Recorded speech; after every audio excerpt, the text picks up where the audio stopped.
गोपाल कृष्ण भगवान की जय। पुण्य पर उपकार पाप ते परपीडा आणिक नाही दुजा दुजा यासी। सत्य तोची धर्म असत्य ते कर्म आणिक हे वर्म नाही दुजे।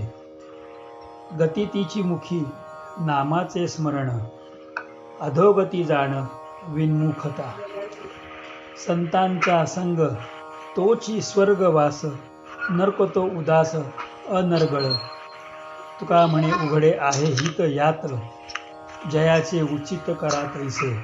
पुण्य पर उपकार पाप ते परपीडा आणिक नाही दुजा दुजा यासी।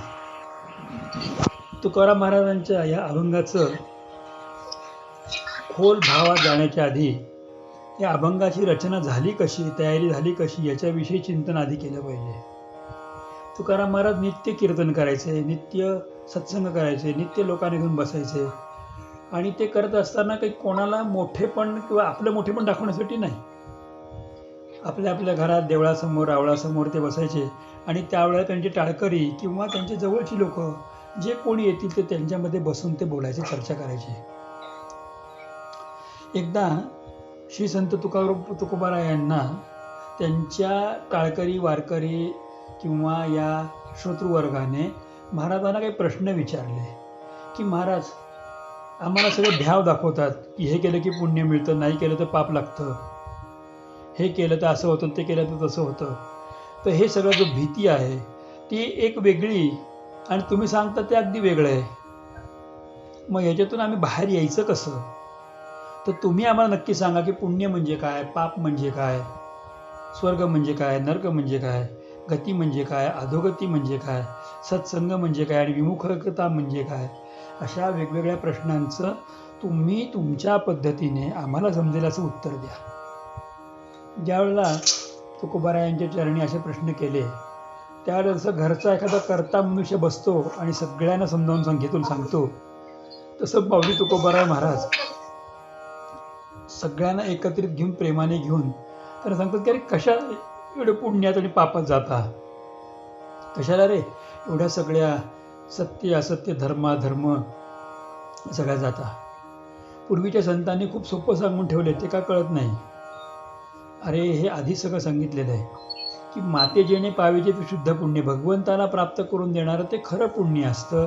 बाकी कुठली जी पुण्य आहेत, हे केलं म्हणजे पुण्य लागतं, ते केलं म्हणजे पुण्य लागतं, तीर्थयात्रा दान धर्म अमुक तमुक हे सगळं लौकिक आहे, पण अलौकिक पुण्य जमा केलं पाहिजे. मग अलौकिक पुण्य काय आहे तर पुण्य परोपकार हे अलौकिक पुण्य आहे की आपण असं जगावं की स्वतःसाठी कधी जगूच नाही. मी माझ्यासाठी म्हणून जगतो ना त्यावेळेला मी स्वार्थी किंवा मी आत्मसंकुचित असा जगतो. मी जगताना सगळ्यांच्यासाठी म्हणून जगावं, मी जगताना समाजाचा एक घटक आहे म्हणून जगावं. मी वेगळं काही आहे असं जगण्यापेक्षा मी तुमच्यातलाच एक आहे आणि तुम्हा सगळ्या समाजाला सगळ्यांना पुढं नेण्यासाठी मी पण एक गतिशील आहे असं जगावं. मग ते जे काही तुम्ही जगताना ते जगणं, सगळ्यांच्यासाठी जगणं, सगळ्यांसाठी करणं हेच परोपकार किंवा उपकार आहे. आता उपकार शब्दसुद्धा हा काही वेळेला मी तुमच्यावर उपकार केलेत हाही अहंकारातून येतो. पण उपकार कसा असतो की ज्याप्रमाणे पृथ्वी धान्य पिकवते आणि पिकवलेलं धान्य आपण कापून नेलं तरी तिला काहीही वाटत नाही. झाडं फळं देतात, आकाश पाणी पाडतं, आपल्याला सावली देतं, ऊन देतं, वायू वाहत राहतो, पण हे कधीही दाखवत नाहीत की आम्ही असं केलेलं आहे. अग्नी हवा तसा कमी जास्त होऊन अन्न शिजवून देतो. हे जितक्या सहजतेने करतात तितक्या सहजतेने जर आपण लोकांच्यासाठी, समाजासाठी, तुमच्या आमच्यासाठी, सगळ्यांसाठी जगायला सुरुवात केली ना तर तेच उपकार आहेत. आणि म्हणून पर उपकार म्हणजे आपण सर्वांच्यासाठी ह्या भावनेतून सर्वांचा भगवंत आहे, सर्वांमध्ये भगवंत आहे. एको विष्णुर्महद्भूतं पृथक् भूतान्यनेकशः तीन लोकांवाप्य भुंक्तात्मा भुंक्ते विशुः व्ययः. या न्यायाप्रमाणे सर्व प्राणीमात्रांच्या ठाई भगवंत आहे हे जाणून त्याच्याच दृष्टीने आपण त्याला अनुकूल असं वागायचं. हे पुण्य आहे, हे परोपकार आहे. पुण्य परोपकार आणि पाप ते परपीडा. आपण जर मी कोणीतरी वेगळा आहे, आय एम समवन, मी काहीतरी वेगळा आहे अशा भावने जर जगायला लागलो, अशा भावने जर वागायला लागलो आणि जर दुसऱ्याला पीडा द्यायला लागलो की तुम्ही माझा का विचार करत नाही, आणि असं करत करत आपण जर दुसऱ्याला मानसिक, शारीरिक किंवा वैचारिक जर पीडा दिली तर त्याच्यासारखं पाप कोणतंही नाही. कारण तो मनुष्य कायम मनामध्ये उडत राहणार, थकत राहणार आणि तो इतका इतका नर्वस मूडला जाणार की तो त्या माणसाला मी कुठं चुकतो हेच कळत नाही. काही काही माणसं आयुष्यभर दबलेली राहतात. त्याचं कारण काय आहे की त्यांच्याबरोबरच्या माणसांनी त्यांना कायम दाबलेलंच असतं. कायम त्यांना असं दाबतात, दाखवताना सांगतात मी तुला मोकळीक दिलेली आहे, मी तुला स्वतंत्रता दिलेली आहे, परंतु कुठेतरी वैचारिक, कुठेतरी शाब्दिक, कुठेतरी नजरेची, कुठेतरी बॉडी लँग्वेजची दाबलेला भाव हा सतत सतत सतत त्यांच्यावरती असतो. हे पाप आहे. तुम्ही पाप पुण्याची वेगळी व्याख्या काय करता? तर पुण्य सर्वांना घेऊन चालणे आणि पाप स्वतःच पुढे चालत असताना माझ्या मागं या म्हणून आपण सगळ्यांवरती रुबाब गाजवणे हे सगळं पाप आहे. तर तुम्ही असा विचार करूच नका. भगवंताला काय आवडतं तर सगळ्यांमध्ये तो आहे, तो त्या पद्धतीने जगणं आवडतं. म्हणून ते पुण्य, ते माते तेणे जेणे पावे ते शुद्ध पुण्य, ते भगवंताला प्राप्त करून देणारं पुण्य आहे. आणि पाप ते आहे की ह्या सगळ्या त्या विपरीत वागणं. आता महाराजांनी शब्दाप्रमाणे जोडी सांगितली. पुण्य म्हणजे काय, पाप म्हणजे काय. पुढे विचारलं की सत्य आणि असत्य म्हणजे काय आहे. हे ज्याला विचारलं त्यावेळेला महाराजांनी सत्य तोची धर्म सांगितलं. धर्म म्हणजे काय की आचरण पद्धती म्हणजे धर्म. यज्ञेन यज्ञमयजंत देवास्तानी धर्माणी, त्याच्यामध्ये आचरण पद्धतीला महत्त्व अत्यंतिक दिलेलं आहे की मी आचरण कसं करतो. तो यज्ञेन यज्ञमयजंत देवास्तानी, मी जो यज्ञ करत आहे हा यज्ञ हा केवळ अग्नीतला एक भाग नसून हा सगळ्या समाजाला, सगळ्या जगाच्या कल्याणार्थ करत आहे. जीवन एक यज्ञ आहे. विशिष्ट कर्म करणं हा यज्ञ आहे. एका विशिष्ट पद्धतीने जीवन जगत राहणं हा यज्ञ आहे. तर महाराज आम्हाला समजावून सांगतात की सत्य तोची धर्म. तर सत्य हाच खरा धर्म आहे जगातला. सत्य कसं आहे. श्रीमद भागवताच्या प्रथम स्कंदामध्ये राजा परीक्षितीचा एक सुंदर असा विषय येतो की परीक्षितीने दिग्विजय केला. दिग्विजय करत असताना त्याला एका गाईला आणि एका वृषभाला मारताना एक राजाच्या वेशातला माणूस दिसला. त्यांनी बघितलं तर बैलाचे 4 पायापैकी 3 पाय तुटले होते. एकाच पायावर तो बैल उभा होता आणि गाय रडत होती की तुला असं कोणी केलं. का तो बैल सांगतो की दान, दया, तितिक्षा ही माझी 3 पावलं तोडली गेली, पण सत्य हे पाऊल माझं अजूनही अखंड आहे. हे जोपर्यंत आहे तोपर्यंत मी टिकून राहणार आहे, मी मोडणार नाही. तर सत्य हे धर्माचं पहिलं पाऊल आहे. आचरणात सत्य असावं, वागण्यात सत्य असावं, बोलण्यात सत्य असावं. त्यावेळेला सत्य परमेश्वराची प्राप्ती होते. कारण परमात्मा हा सत्य स्वरूप आहे. तर तो सत्य स्वरूप असल्याकडून सत्यात्मकम आहे तो. तर तो भागवताचा पाया पण सत्यच आहे. तर असा तो सत्य परमात्मा आहे, त्याला ओळखून वागणं हा धर्म आहे. आणि असत्य ते कर्म. तर इथं कर्मशब्द वापरला खरा अडायला पाहिजे. काही गाथेमध्ये विकर्म लिहिलेलं आहे, अकर्म लिहिलेलं आहे. तर कर्म शब्द अडलाच पाहिजे. तर पण हा कर्म अडता कामा नाही. त्याचं कारण असं आहे की धर्माला सोडून वागलेले सर्व गोष्टी ज्या आहेत ते जी कर्म करतो मनुष्य ते असत्य आहे. सरळ सरळ सांगितलं की प्रभूच्या मार्गामध्ये ज्या ज्या चुकीच्या गोष्टी घडतात त्या सगळं ह्या असत्यामध्ये जातात. म्हणून ते असत्य ते कर्म असं तुकोबाराय स्पेसिफिकली सांगतात. त्याच्यामध्ये तुम्ही अशा तऱ्हेने वागा की जे वागणं तुम्हाला प्रत्येक पाऊल हे धर्माच्या दिशेने म्हणजे भगवंतांच्या दिशेने घेऊन जाईल. आणि काय हे वर्म नाही तुझे. वर्म म्हणजे गोपनीय गोष्ट. जसं भागवतामध्ये म्हटलं नारायण वर्म. नारायण वर्म म्हणजे काय तर नारायण परमात्म्याचं गोपनीय स्वरूप ज्याच्यामध्ये वर्णन केलं तो अध्याय, तो नारायण वर्म. तर ते आणि काही वर्म नाही तुझे. तर सत्य आणि असत्य, धर्म आणि अधर्म यातलं जे गोपनीय वर्म आहे ते एवढंच आहे की तुम्ही परमेश्वराचे व्हा. तर तेच तुमचं धर्म करणं आहे. आणि जर तुम्ही परमेश्वराला सोडून संसाराचे व्हाल तर ते तुम्ही कर्मामध्ये म्हणजे पुन्हा पुन्हा जन्ममृत्यूच्या फेऱ्यामध्ये अडकण्यासाठी तुम्ही तत्पर होणार आहात. हा दुसऱ्या चरणाचा भाव आहे. तिसऱ्या चरणामध्ये म्हटले गती तिची मुखी नामाचे स्मरण. गती म्हणजे कोणती गती? तर प्रत्येक जीवाला ऊर्ध्वगती मिळावी, प्रत्येक जीवाला भगवंतांचं सान्निध्य मिळावं, प्रत्येक जीवाला भगवंतांच्या चारीपैकी एक मुक्ती मिळावी, ती गती आहे. आपण म्हणतो की त्यांना सद्गती लाभो, ते जे गेले त्यांना सद्गती लाभो, किंवा त्यांना उत्तम गती मिळेल. तर गती म्हणजे नेमकं काय आहे? तर त्यांनी केलेल्या उत्तम आचरणाचं फळ म्हणून त्यांना भगवंतांचं निज सान्निध्य प्राप्त होतं. तर ती गती कशी मिळेल? तर गती तेची मुखी नामाचे स्मरण, ज्यांच्या मुखामध्ये अखंड नामाचं स्मरण आहे. माऊली तुकोबाराय अगदी वडिलांच्या मायेने पाठीवर हात फिरवून सांगतात की मुखामध्ये नामाचं स्मरण आहे, मग तुम्हाला अधोगती मिळणारच नाही, तुम्हाला ऊर्ध्वगती म्हणजे भगवंतांच्या मांडीवरती बसायला मिळणारच. शांती दया पाहुणा हरी करी हे शाश्वत सत्य झालं. तर ही गती त्याची मुखी नामाचे स्मरण आणि अधोगती जाणं विन्मुखता. मग अधोगती म्हणजे काय? तर पितरांच्या मार्गाला जाणं, पिशाच्य व्रत होणं किंवा जन्ममृत्यूच्या फेऱ्यामध्ये अडकणं, ही अधोगती का मिळाली?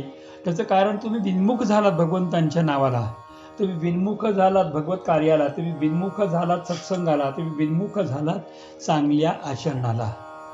ती जी विन्मुखता आहे ना, ही विन्मुखता अधोगतीकडे घेऊन जाते. सगळं काही आयुष्यभर छान कमवलं, पण शेवटी जर तुमच्या मुखात नाव नाही आलं तर ते विन्मुखताच आहे ना. तर अधोगती जाणं विन्मुखता.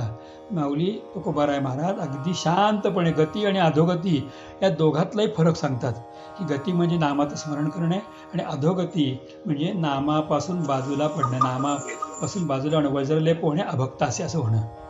आता तिसऱ्या चरणामध्ये महाराज फार वेगळा सांगतात, संतांचा संग तोची स्वर्गवास. आता वास्तवामध्ये स्वर्गात जाणं हे कोणीच कोणाला म्हणजे अध्यात्माला तरी इतकं काही ते हे माने नाही. कारण स्वर्गाच्या बद्दल वर्णन काय केलं की क्षिणे पुण्य लोके मर्त्य लोके विशंती, क्षिणे पुण्ये मर्त्य लोके विशंती.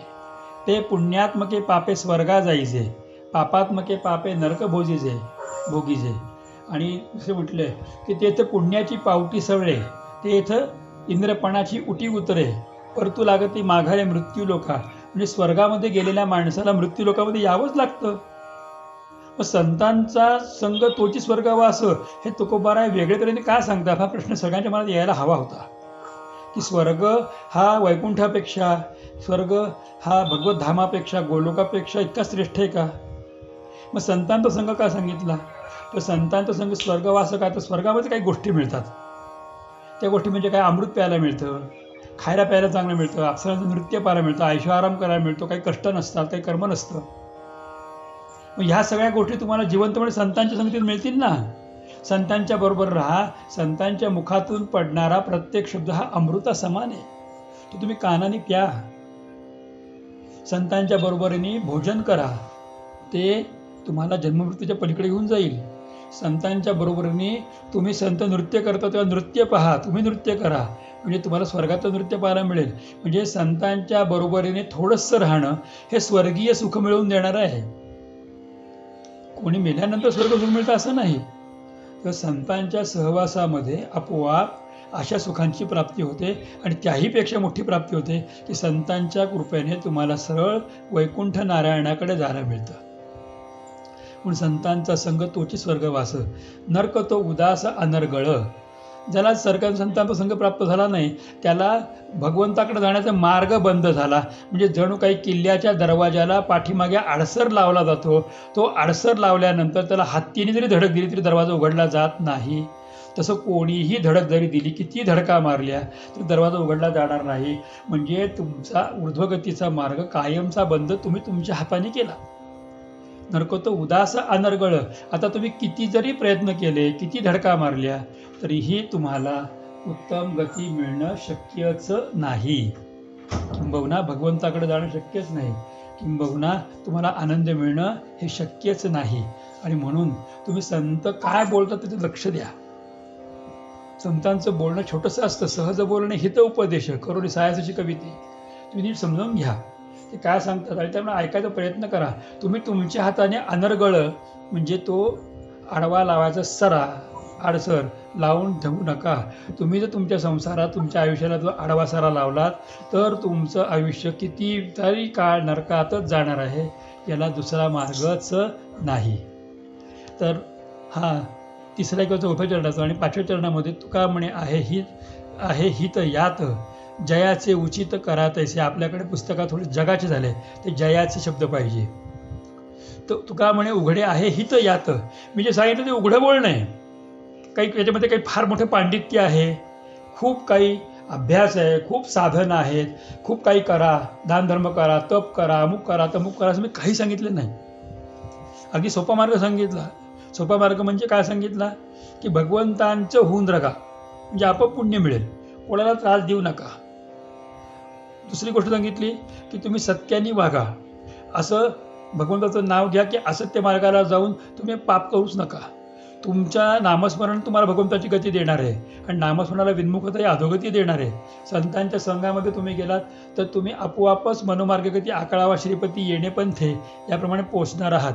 आणि तुम्ही तुमच्या हाताने जर हा दरवाजा बंद केला तर नरकात जाणार आहात. हे सरळ कुठं सांगितलं मी, सरळ सरळ सांगितलं. त्यात लपवालपवी नाही, छुपाछुपी नाही, काही कुठलंही गोष्ट हिडन नाही, गोपनीय नाही. तर हे असं आहे. पण जयाचे उचित करा तैसे. तुम्हाला ज्यात योग्य वाटेल तो मार्ग तुम्ही निवडा. मी सगळ्यांना सांगतो की ज्याप्रमाणे भगवंताने मानवाला स्वतंत्रता दिलेली आहे तसे संतही तुम्हाला सर्व दाखवून पर स्वतंत्रता देतात. तुम्ही असं करा हे माझं सांगणं आहे. पण असंच करा असं मी सांगणार नाही. तुमच्या सद्गुरुनाथांच्याकडून तुम्हाला जो मार्ग मिळाला असेल, जे नाम मिळालं असेल, त्या नामाचा तुम्ही अवलंब करा. जयाचे उचित तैसे करा.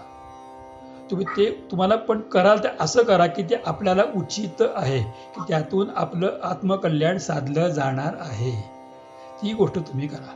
असं कुठलंही करू नका की जेणेकरून आत्मघात होईल. ज्याप्रमाणे आत्महत्या हे महापाप आहे, आत्महत्या हे महापाप आहे, त्याच्या 100 नाही 1000 पट आत्मघात हा महापाप आहे. तर आत्महत्या केली तर मनुष्य एकदा मरतो, पण 10 पट जन्म घेऊन परत पुढचा मार्ग. आत्मघात करणाऱ्या माणसाला तर गती लवकर मिळतच नाही. तर आत्मघाताचा मार्ग तुम्ही स्वीकारू नका. तर तुम्ही पुढे जाण्याचा मार्ग जयाचे उचित तेची करा. जे उचित आहे ते करा रे बाबांनो. चुकीच्या मार्गाला जाऊ नका. कारण उचित आणि अनुचित सांगण्याचं काम आमचं आहे. हे खाऊ नको असं जरूर सांगितलं जातं. वैद्य सांगतो की हे खाऊ नका, हे पथ्य आहे. पण मुद्दामून जर ते तोंडात टाकलं तर काय करणार? हे विष आहे, हे घेऊ नका, पण मुद्दाम तोंडात घेतलं तुम्ही तर आम्ही काय करणार? ही साखर आहे, पण ही साखर तुम्हाला योग्य नाही सांगितलं, तुम्ही खाली तर काय करणार? दूध आहे, हे दूध सगळ्याला उत्तम आहे, पण जर तुम्हाला विषम ज्वर म्हणजे टायफॉइड झाला असेल आणि तुम्ही ते दूध प्यायलात तर काय करणार? फळं आहेत, अत्यंत उत्तम आहेत, पण ती फळं जर मूर्खासारखी दुधामध्ये घालून खाल्लीत तर तुम्ही आत्मघात करणार आहात. त्याला आपल्या मराठीमध्ये आता फ्रूट सॅलड म्हणतात. दुधामध्ये फळ घालून खाणे हा आत्मघात आहे. हे ज्ञानेश्वर महाराजांनी ज्ञानेश्वरीमध्ये केव्हा देऊन ठेवलं होतं. तर तुम्हाला तसं करायचं तसं करा, आम्ही काय सांगणार. जे तुम्हाला पटतंय तसं तुम्ही वागा, पण आत्मघात करू नका. कारण आत्मघात केलेल्या माणसाला कधीही गती मिळत नाही. तर आत्महत्या, आत्मघात हे अपघात नाही, तर स्वतःहून घडवलेल्या कर्मातून हे घडलेल्या सगळ्या गोष्टी आहेत. मग तो तुकोबाराय महाराज आम्हाला अत्यंत काकुळतीला येऊन सांगतात. ते काकुळतीला येऊन सांगणं हीच गोष्ट की पुण्य पर उपकार पापते परपीडा. असा सुंदर असा मार्ग जो आहे तो माऊली तुकोबाराय महाराजांनी आपल्याला सांगितलेला या अभंगामध्ये. असं याचा थोडक्यात आध्यात्मिक आनंद आहे. जय श्रीकृष्ण. गोविंद महाराज की जय.